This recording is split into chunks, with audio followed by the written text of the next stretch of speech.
He's always enjoyed experimenting, and once got super gonorrhea from a pickle. It essentially makes fun of big balls, and thanks to you... Yo, what's good with y'all, man? It's your boy Jay. Y'all know what time it is, man. We back with another reaction video. I'm finally back, man. I apologize for being gone for so long. I had a lot of personal things to take care of, man, but we back on this grind, man. As y'all can see today, we got this Gorillaz Part 2, Phase 4 through 5. A lot of y'all telling me to check this out, man, so we're gonna see how it is. As most of y'all know, man, I already seen the first one. With that being said, I'm back, man. No more talking, man. If y'all enjoyed the reaction, make sure you leave a like. Welcome to Found Flicks. One of my favorite bands, Gorillaz, has a new album coming out, the Now Now, on June 29th. And if you know Gorillaz, they have one extremely complicated, in-depth backstory. And with a new album coming out, that means new story is added to the band's lengthy history. Each album cycle is divided into phases. And last year, before Humans released, I did a video covering the beginning of the band in Phase 1 through Phase 4 up to that point. So make sure to check out Part 1 of my backstory video to get caught up on everything you wanted to know about the band's beginnings, like what happened to Tootie's eyes, the demon that was possessing Russell, and what happened in the attack on Plastic Beach. Like, this looked like it was part of a show or something, bro. Y'all let me know where that's from, man. You see.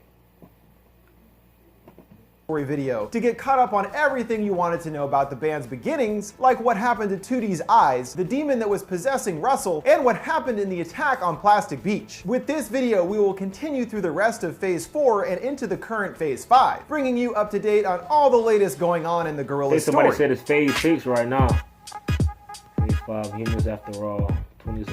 Let's pick up right where we previously left off with the Saturn's Bars video, because there's a couple cool little things that I missed before, and even something that might clue us into the fate of Cyborg Noodle. In the opening shot, as we follow down a neighborhood street, we then pass by a garbage bag that is moving, hearing mechanical sounds coming from within. This moment is very brief, but I'd say that Cyborg Noodle's parts contained in the bag, and was simply tossed out by the band like old garbage and forgotten. This is the most conclusive evidence to her fate in any of the story after she and Murdoc escaped from Plastic Beach after it was attacked. Sorry if you're a Cyborg Noodle fan, it looks like she's been binned. There's also the helmet worn by Noodle all the way back in the Rock the House video. Then of course there's the face of a guy peeking out from a basement, which I thought might be a new villain or something, but it's actually just the visage of one of the collaborators on the album. So no real mystery there, but still very creepy. After this, we have the strobe light video where things take a dramatic turn for one of the band's members. During the filming of the video, while Noodle and 2D were tearing up the dance floor, a bored Murdoc busied himself at the bar pounding down mezcal. He was approached by a man who Murdoc presumed wanted a selfie with him and obliged, but didn't know his true purpose. Murdoc had no idea the man he met was El Mierda, the kingpin of the biggest, bloodiest crime dynasty in modern history. While appearing human, and in fact played by Phil Cornwell, who voices Murdoc, El Mierda is not human but a demon, and a direct descendant of Nuestra Senora de la Santa Muerte, or in English, Our Lady of Holy Death, a personification of death in Mexican culture like the Grim Reaper. After having a few drinks, El Mierda handed Murdoc a white card, which we as of yet don't know the specifics of. And sometime later, for some reason, El Mierda framed Murdoc for smuggling, resulting in him getting tossed into HM prison Wormwood Scrubs, seen in prison by the time the group won Band of the Year at the 2018 Brit Awards. His appearance is brief, rattling off a list of thanks before getting dragged back to his cell, and his incarceration brings us to the conclusion of Phase 4. Murdoc is always in something, boys. It's always him. So with Murdoc behind bars, what's a band have to do but find a replacement for him, leading to them adding new member Ace to the group, who bears... Yeah, I think somebody was saying it was the dude from Powerpuff Girls or something like that. I think y'all saying it's supposed to be his replacement or something like that. I can't even lie, but it definitely looks similar. But like, I thought that was him in the Humility video. I really feel like that could be his long lost dad or something, bruh.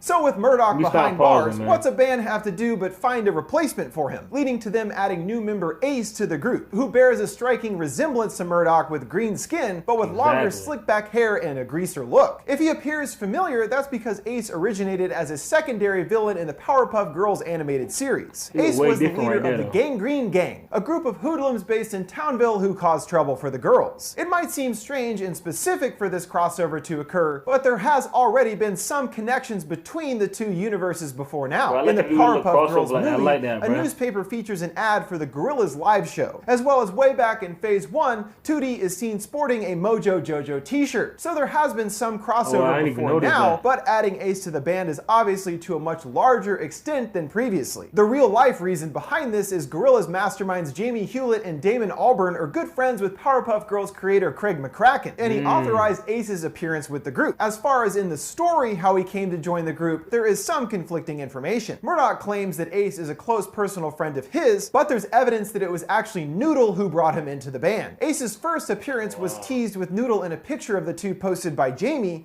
and in a later interview she talks about being seen together with him at the Kentucky Derby. And according to Jamie, they are not dating but just good friends. With the reformed group, they returned to the studio and recorded the band's 6th album, The Now Now, which according to Albarn is all about 2D. So far, all the songs released seem to reflect this, with a more streamlined style, and 2D's vocals much more prominent than on Humans. The perfect example of this is the first bouncy, upbeat single released, Humility. Not only does it present a different, lighter side to the band's sound, but in the music video, 2D appears actually happy, roller skating and enjoying himself on a sunny day at the beach. It also looks like the PPG universe is taking over even more now, with signs for him posted around.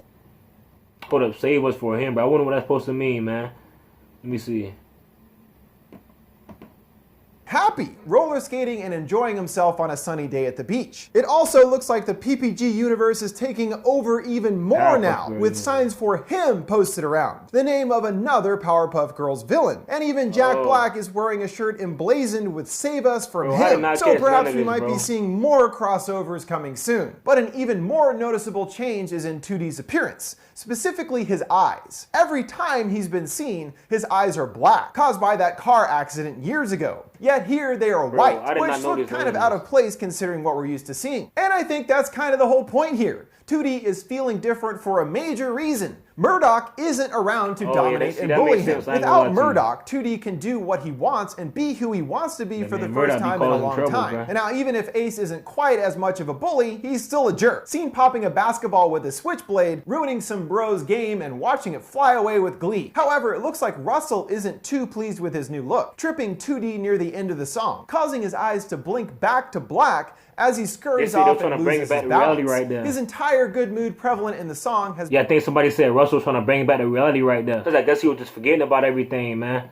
Look, tripping 2D near the end of the song, causing his eyes to blink back to black as he scurries off and loses his balance. His entire good mood prevalent in the song has been unceremoniously destroyed by Russell, possibly just messing with him, or a reference to an old G-Bite where something similar happened. Regardless, it definitely appears that 2D's mood is tied to his eyes. As soon as his mojo is destroyed, he struggles to get it back and falls over again, back to his old black-eyed self. And even in a recent interview, it was noted that he appeared different and more confident than before. Russell chalks it up to him evolving like the rest of the world, but it certainly stands to reason that not having Murdoc around is making him grow as well. And in the other visualizers like Hollywood, 2D retains his white eyes rather than black. Also, I have to point out a pretty hilarious and obscure, to Americans at least, reference in the Sorcerer's visualizer. In it, 2D pops up to sing driving in a car, which we see as it fades away has cock-pissed partridge sprayed in graffiti on the side, a reference to the very first episode of I'm Alan Partridge, where vandals did the same thing to the beloved Norwich radio host Automobile. No surprise that the team behind Gorillaz are fans of Partridge, but I almost lost my shit when I saw that pop up in the video. If you're wondering how Murdoc feels about what he considers to be his band moving on without him while he's in prison, you can ask him yourself. After a period of radio silence, his Twitter account was reactivated on June 4th, beginning the Free Murdoc campaign. Through a few different chat apps, including Facebook, you can chat directly with Murdoc in Wormwood Prison, where we learned things haven't been going so well for him. He confirms that the Now Now was recorded entirely without him, and that the other 3 members of the band have completely blanked him and haven't returned his calls. You can also ask about Cyborg Noodle, and his answer more or less confirms what is inferred by the bag of parts in Saturn bars. Murdoc mentioning she is in pieces in the living room, and they are using her head as a potted plant. We also learn Noodle has frozen his accounts after allegedly attempting to kill her, being broke, putting his safety in jail in a precarious position. But he has a plan to earn a different kind of currency to help him get information about El Mierda.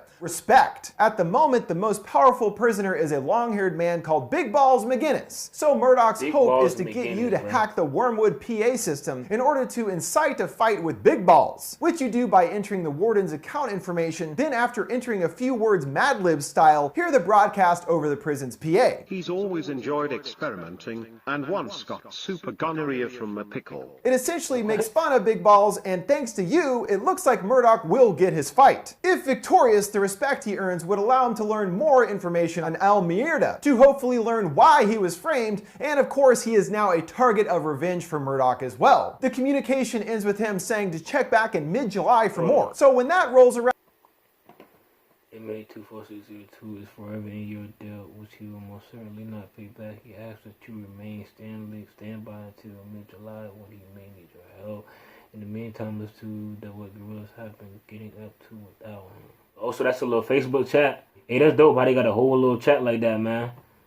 Ends with him saying to check back in mid-July for more. So when that rolls around, we might learn how things turned out for Big Balls and Murdoc's fight. When it comes to considering who framed him and why, a big part of me thinks it might actually be 2D that is responsible. Without Murdoc around, he has blossomed and evolved into a happier person, so he is benefiting the most from Murdoc's absence. Repeatedly throughout the phases, there's mention of specific horrible things Murdoc has done to 2D. Doesn't it make sense that 2D would be sick of Murdoc at this point and figure out some way to get him out of the picture? But that's just my crazy conspiracy thinking going. And obviously it could have nothing to do with 2D at all. But we'll have to wait until a new video is released, or until mid-July when we find out more about Murdoc in jail before we know for sure. And for now, that brings us up to date on all the latest going on with Gorillaz. So who else is excited for the Now release this Friday? What songs do you dig the most so far? Let me know your thoughts in the comments below. Make sure to check out my part 1 video if you haven't already. Don't forget to like, subscribe, and follow. Thanks for watching Found Flicks. See you guys next time. Yeah, that'd be crazy if 2D set him up, man.